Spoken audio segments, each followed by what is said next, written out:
welcome back to my channel. If you are new here today, please make sure to click the subscribe button, and for all my returning subscribers, welcome to another video by your ultimate fave. Before we actually begin, because I think you guys have an idea of what I'm about to eat today, and judging from the headline of the video, you guys can really tell what the setup is today. Before we begin, I actually want to talk about my top, because I know that a few of you are probably going to ask me where I got it. So I want to show you how it actually sits.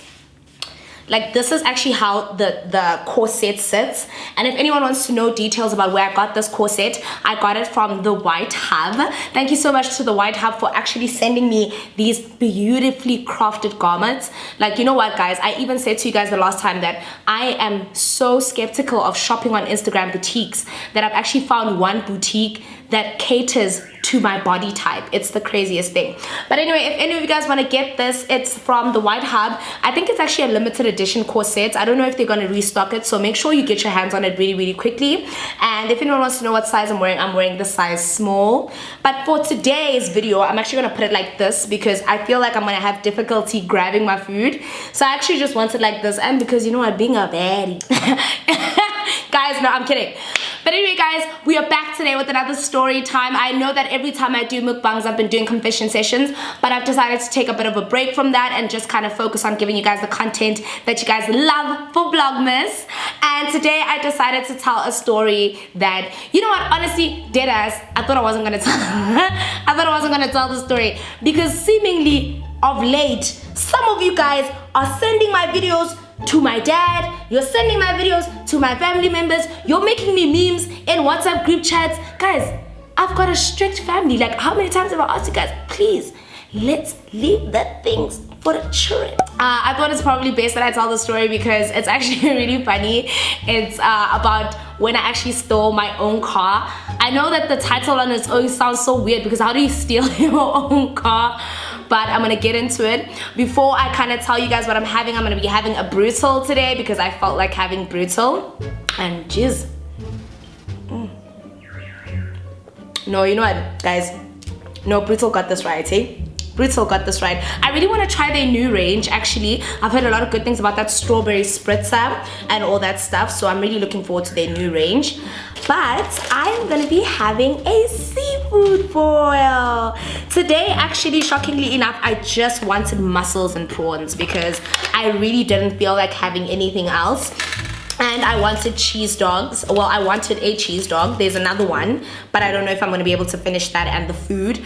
But most importantly, also having like their seafood sauce. I'm so glad that Dash Kitchen SA is now making like the sauces available like as a carton on its own, because normally when they do it like pre-prepared for me, sometimes it can be a bit on the spicy side. Sometimes it can be a bit on the mild side. So I'm kind of glad that they give me the option of kind of like dipping into it. So I'll probably sprinkle some and then dip some more. I don't know. I wanted crab today. I didn't really want lobster because I wanted more prawns and mussels. I really was craving like prawns and mussels. Like, I wasn't craving any lobster. But anyway, let me just have a mussel quickly, guys. And ooh, that sauce is hot.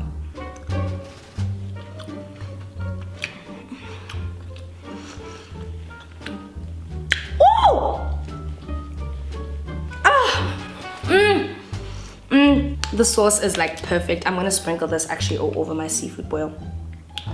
Oh my goodness. And it's got like a little kick, which I don't know why, but today that kick is just perfect. Like, on some other days, like I'd normally be like, it's spicy, but today good sis isn't complaining. So if anyone wants to know how I heated the sauce up, I actually heated it over some like very low to medium heat in like a saucepan, which is why I was advised to heat it up rather than to do it in the microwave.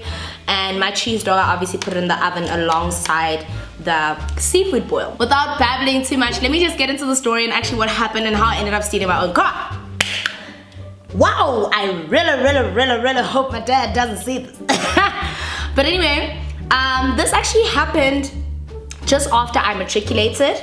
So, oh, do you guys want the first bite? I don't know if you guys will be able to see this, judging from, you know, it's very far. Oh, guys, and I love the fact that even though like this is a corset, there's a bit of like movement around the arms, because I've noticed with a lot of corsets there isn't much movement. But anyway, this happened in 2000 and I think it was 2013. So like I had matriculated in 2012, and my dad is kind of one of those parents that always like, he always says prevention is better than cure. So he is always like forward thinking. This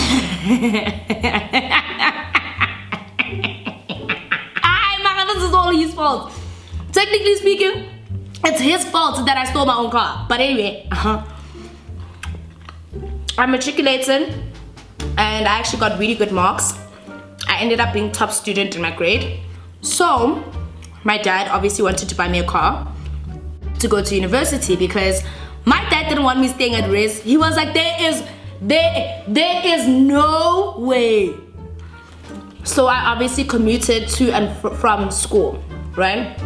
I had no problem with that, because honestly, I've never been a child who ever wanted to live away from home. Not because of anything else besides the fact that I'm really comfortable being at home. And I wanted a car.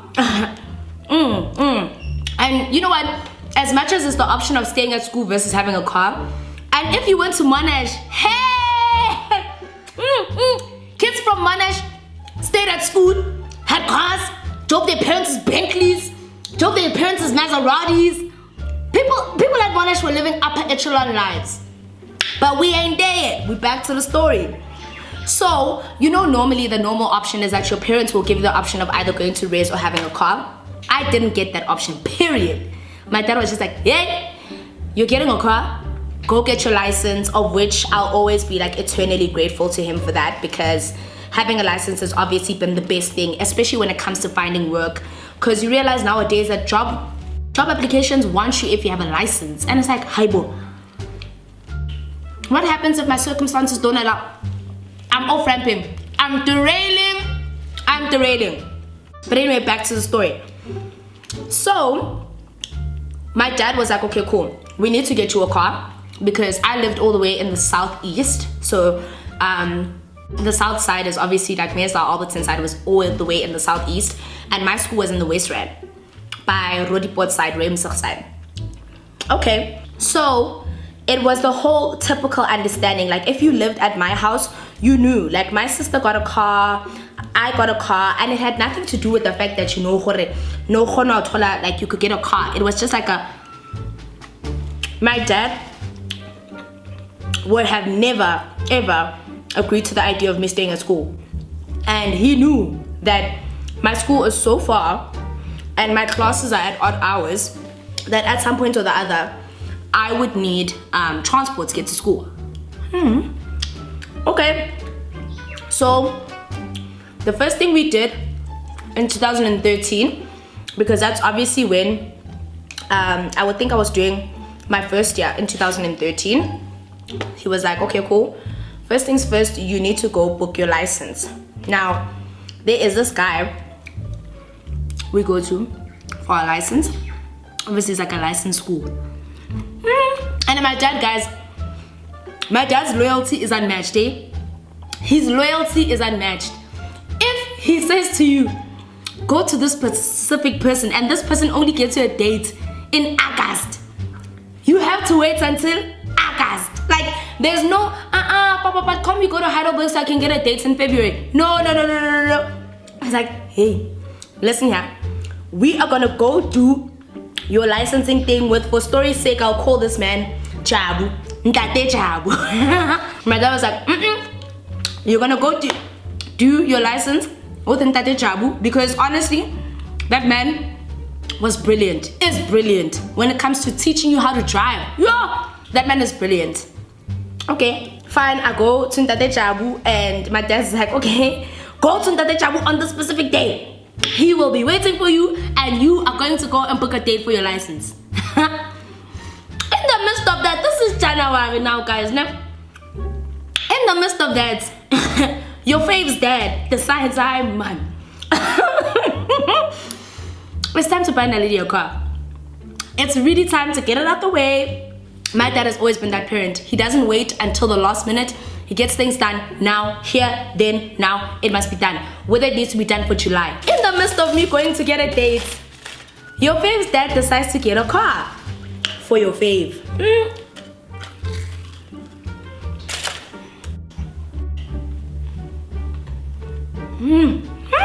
Cheese, glorious cheese. My addiction to cheese. My addiction to cheese. But okay, where was I? My dad obviously gets me a car. He gets me a smaller Nyana car, and he's like, no, here's your first car. Go. Here's your first car. And then I got a date. So by the time that I was testing, and I was obviously training in terms of like my learner's license, whatever, the car was here at home, parked. Okay? So when I woke up every day, I would see when I woke up every day, I would see the car going to school. When I came back from school, the car was here in front of me. Now, disclaimer, I had already had my learners by that time. I got my learners because when I was doing my learners, I hadn't gotten the car. But as soon as I matriculated, I was going to varsity, I had my learners, but I didn't have my license. So people were taking me to school. Then I got the date, guys. Date. The date for me to write my test wasn't me. I was just like, this right here is going to ruin my street cred. Because first and foremost, I was being taken to school in a bakkie. Already my street cred is ruined, okay? Already peeps are thinking, shame. And now you're going to Monash with the bakkie, ne? Where C63s are driving in, where A45s are driving in, and then you're getting dropped off at the gates in the NP200 that's branded and everything. But it's okay. That's life. It happens. So I got my date. I was furious. I was like to my dad, no, we're gonna have to find someone else. And my dad was like, oh, in that case, then pay for it. No, you want to find someone else? Perfect, pay for it. I was like, so guys, I was stuck. The car was here. By February, the car was here. Parked it every day, and I couldn't drive it. I could not drive the car. Now, I knew how to drive the car. The car was automatic. You see, that's the first blunder my dad made, making the car automatic. Because there's no being stuck on a hill. There's nothing. I was gonna make it to and from home. And then it just so happened that I was knee deep in love. I was so in love with Jerome. Yo, guys, Nala Jerome, we were such vandals. It's crazy. It's crazy how well we turned out for the vandals that we were. Anyway, fine.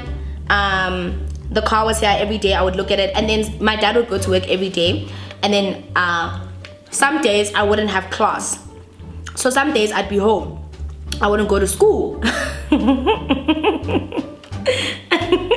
And where was the car key? In the house. Where was I? In the house. Okay. Fine. One day Jerome is busy telling me that, no babe, we should go hang out. We should go hang out with his other friend. And for the story's sake, I'll call the other friend Steven. Now Steven went to school in UP, University of Pretoria.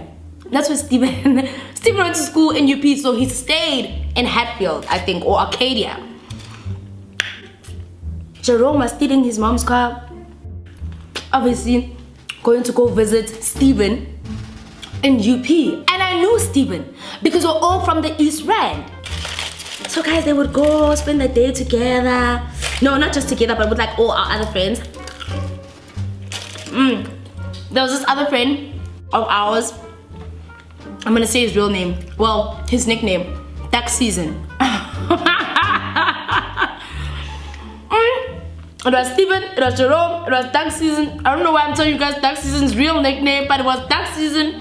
And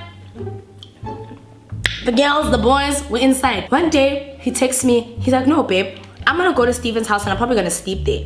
So me being me, and I think I've noticed lately that when I look back on all my relationships, I was always with my partners. Like, because most importantly, my partners were my best friend. So I obviously made friends with my partner's friends, and it became so simple to hang out because you guys can obviously tell by my personality that I'm not the girlfriend that's busy clinging over you at a party. No! I'm busy making your friends laugh. I'm busy working overtime so that when I leave, your friends can say, nah, you know what? You know Naledi's a cool one. Yo, bring her back.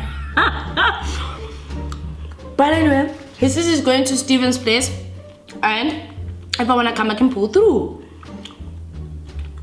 So first things first, I'm like, exactly how does Jerome expect me to go to Steven's house? And then I thought, this is a test. This is a test from God that God has given me to see that have I been learning at the driving school? Have I been learning how to drive? This was God's test, guys. And I don't even want to hear any of you tell me that God wasn't testing me to see if Ntate Chabu was teaching me what he needed to teach me. And I'm like, babe, yeah, I think tomorrow I'll pull through and come see you. And Jerome was like, oh yeah? A word? Oh, Jerome's like, Jerome was like, oh word? Baby, for you, we ride together, we die together, Bonnie and Clyde things. We get in trouble together, we get smacked together, we get caught together, we get in trouble together. Guys, one day I'm gonna tell you this other story of how, like, we literally got embroiled in a fight in my car where Jerome's friend was getting beat up in the back seats. We were pulling. I'm sick and tired of Jerome. I've decided. But anyway, back to the story. I took the car and I would drive to Victoria.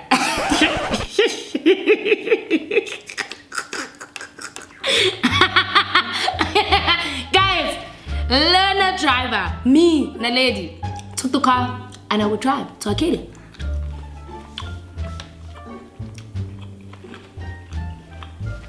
I wanted to go see my man. For Inzoza Yami. For my man. Because if I don't drive there, somebody else will. If I don't take the risk, someone else gonna take the risk for my man. I even remember the reason that I ended up doing that was because there was one time where he was at a party and he didn't answer any of my texts, and like I was just like, hey, the math is not mathing here. You always answer my texts, no matter how drunk you are, you answer my texts. That's when I knew that I had to protect what's mine at all costs. And besides, there was a script missing, and I don't know why, but I think my dad always knew that. The first time it went well, so I went the next day. And I went the next day. And I think that week, I skipped 2 days of school because I was just like, no, I'm going to Victoria. I'm going to go hang out with Jerome and Steven and tax season. That's what we're gonna go do. And we're doing it. And who's gonna tell me otherwise? That thing lasted for all of 2 weeks. This is where it came crumbling down. So one day I went, right? And so I would clock my dad's time frames. Like my dad is a very, very structured man. After work, he goes home. When he gets home, he wants his glass of wine, he'll watch TV, and he'll probably fall asleep by 9 p.m. Too much, you know? He's not those people that just come home, come on 9, 10, 11. My dad is a parent, guys. He's a father. Whatever.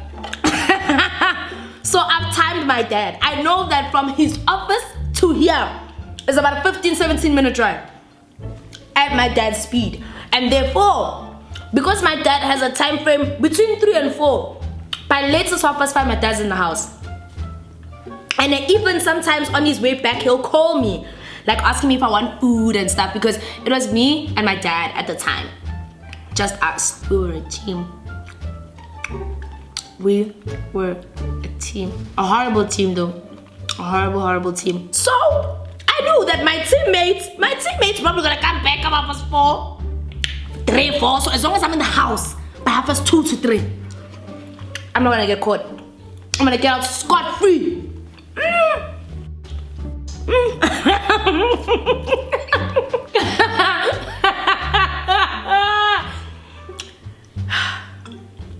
One day, I don't know who he thought he was by leaving work early.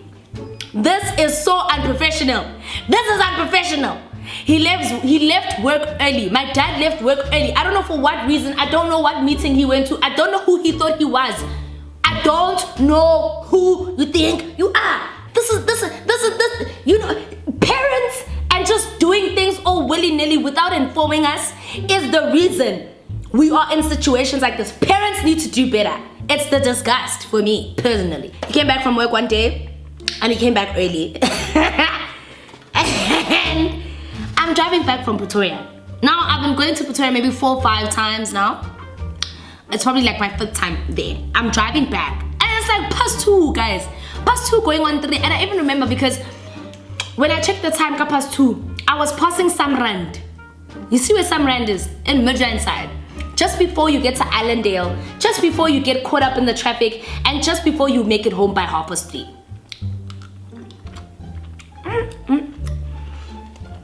As I'm passing Bedford View, I get a phone call. Dad, ice. If anyone's wondering what ice means, it's in case of emergency. All my family members have that standard. You should probably put your family members, like if you're gonna say mama ice, it's really good for like in case you get into like an accident or anything like that, the paramedics can actually find out who are the people to call in case of an emergency. So for those who didn't know, dad ice.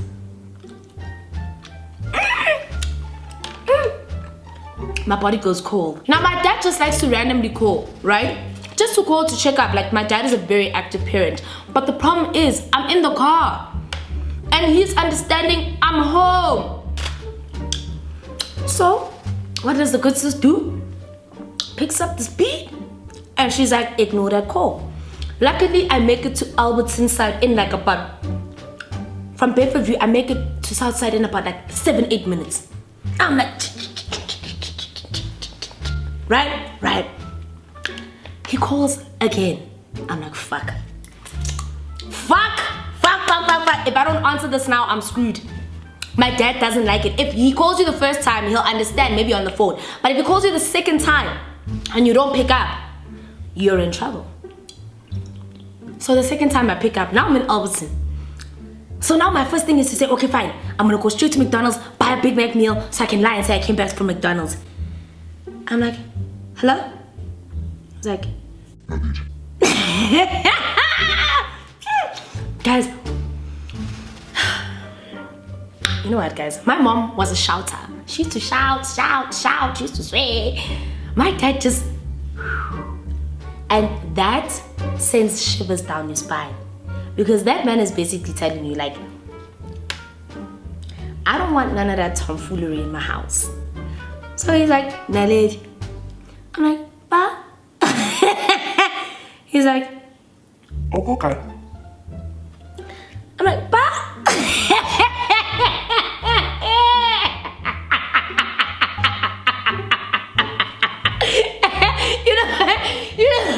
You know when you say ba for the second time because you're trying to draft an excuse mad quick, but because I'm on the money like that, I was like, nah, nothing, down. He's like, get a oko guy. I'm like, no, get on McDonald's, like lapi. He's like, what's a makan? That's it. My cover's blown.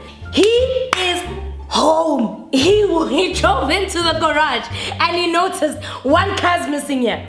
One car is missing. He probably, and my dad is not okay. He probably walked straight into my room whilst he noticed that there is no car in the garage. He probably went and opened my bedroom door and then he probably looked in the cupboards and he's like, okay, this kid is not home. He's like, what's a makan? I'm like, get some alcohol.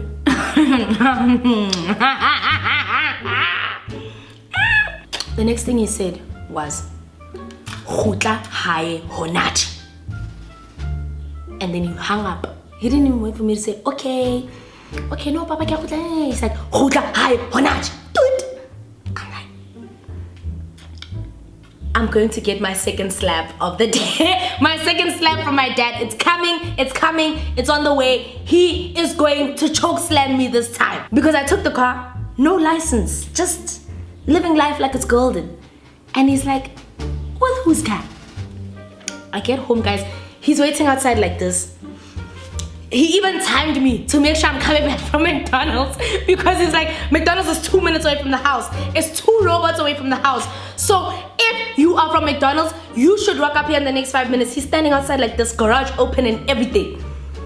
I drive in. I even park it, like, you know, I even like do a one-hand nyana just so he can see that, you know, I'm comfortable. I know what I'm doing. As soon as he sees me driving, he walks into the house. I put the key where I found it. He takes the key. He looks at me. He's like, "Who do you think you are?" I'm like, "Ah! I'm going to die! Ah! Somebody help me!" Do I go lock myself in the room? Do I just stand here and take the heat? What? Who do you think you are? And then my dad normally, before he raises his voice, he likes to play that John Wick thing where they killed my dog. Like, he's just like, "So you took the car. Do you have a license?" I'm like, "No, Pa." And he's like, "Who do you think you are? What happens if you had an accident? What's wrong with you? What happens if the cops stop you and you have no license? You gotta get arrested." I'm like, "Bruh, I already know that. That's why I passed, man." Bruh. He went off, guys. He's like, "Buying you a car was futile. Then he hit the key. And I never found my key ever again. And that's essentially what happened. I never found my car key ever again. I searched for it. Even just to go to Alberton City, dude. I searched. And I never, ever found it again. Yo, some parents like they're going to hurt you. Okay, you get what I'm saying? Like, they're gonna hurt you. But yeah, guys, that's pretty much essentially what happened. Like, my dad took the key from me and he was just like, "You know what? I don't think, what in the Fast and Furious is going on here? What in the Need for Speed? What in the You Can't Be Patient is going on here?" I mean, he was right. I mean, duh. I know he was right, guys. And you know, I think deep down my dad knew. He had an inkling that, Lord. My sister's great. My sister's so responsible, guys. My sister is the epitome of a golden child. She was deputy head girl in school. Okay? I think she was head girl in grade 7. And she was deputy head girl in matric. Now they were just like nothing. Down! My principal was like, "No ways! Nothing!" I didn't cause my dad too much stress, you know, like I didn't. It's just that I grew up with a lot of boys and I grew up around a lot of like male energy that for me, it didn't feel off to do things like that. Because it's not like, you know, I wasn't the prettiest girl back then, you know. I didn't do things like have boyfriends and no.